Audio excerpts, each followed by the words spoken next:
আজকের এই বিজি লাইফস্টাইলে ফাস্ট ফুড খাবার প্রবণতা কম বেশি সব মানুষের মধ্যেই আছে।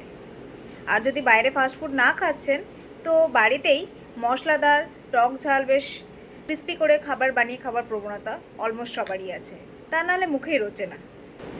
এর সাথে আরও হচ্ছে অ্যাডেড আর্টিফিশিয়াল ফ্লেভার্স, সেটাও আপনারা কনস্ট্যান্ট প্রত্যেকটা রান্নায় ব্যবহার করে যাচ্ছেন। নোটিস করবেন এই সব মানুষদেরকেই কিছুদিন পর থেকে বলতে শুনতে পাওয়া যায় ক্লিয়ার করে স্টুল হচ্ছে না। দিনে 2 থেকে 3 বার স্টুল পাস করার পরেও ক্লিয়ার হচ্ছে না। সবসময় পেটের মধ্যে একটা গুড়গুড় একটা অস্বস্তি ভাব, মলধারে একটা অস্বস্তি ভাব থেকে যাচ্ছে। এই পেশেন্টদের মধ্যে যখন ডায়রিয়া হয় তখন গোটা পেট জুড়ে একটা মোচড় দেওয়া ব্যথা। স্টুল পাস হলে খানিকক্ষণের জন্য রিলিফ, আবার যেই কি সেই। ক্রনিক ডায়রিয়া, ক্রনিক কনস্টিপেশনের পেশেন্ট এরা আস্তে আস্তে হয়ে পড়ে। দীর্ঘদিন কনস্টিপেশনের ফলে এই পেশেন্টদের মধ্যে দেখা যায় কনস্ট্যান্টলি একটা মলদ্বারে চুলকানির ভাব, ব্যথা, স্টুল পাস হচ্ছে না ঠিকঠাক, সঙ্গে শুকিয়ে যাচ্ছে। কিছুদিন পর থেকে ব্লিডিং শুরু হচ্ছে। ফলে দীর্ঘদিন এটা চলতে থাকলে পরে পাইলসের সমস্যাও শুরু হয়ে যায়, অনেক ক্ষেত্রে ফিশারের সমস্যাও শুরু হয়ে যায়।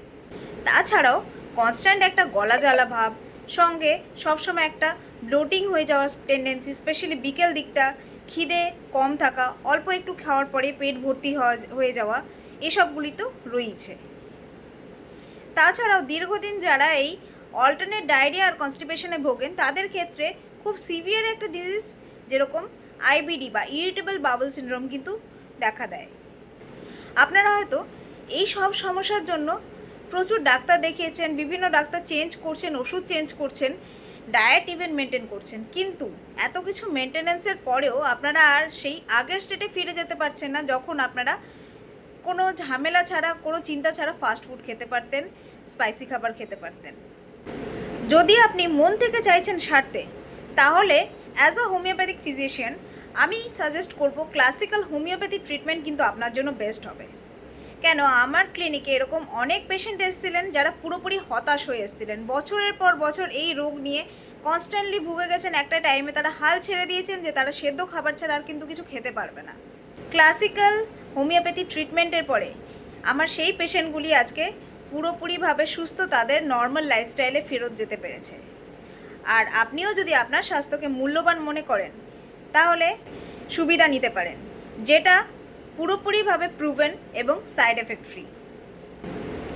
অবশ্যই যত সিমটম ঘেটে আসবেন, যত মেডিসিনাল অ্যাবিউজ থাকবে, টাইম ততটাই বেশি লাগবে সারতে।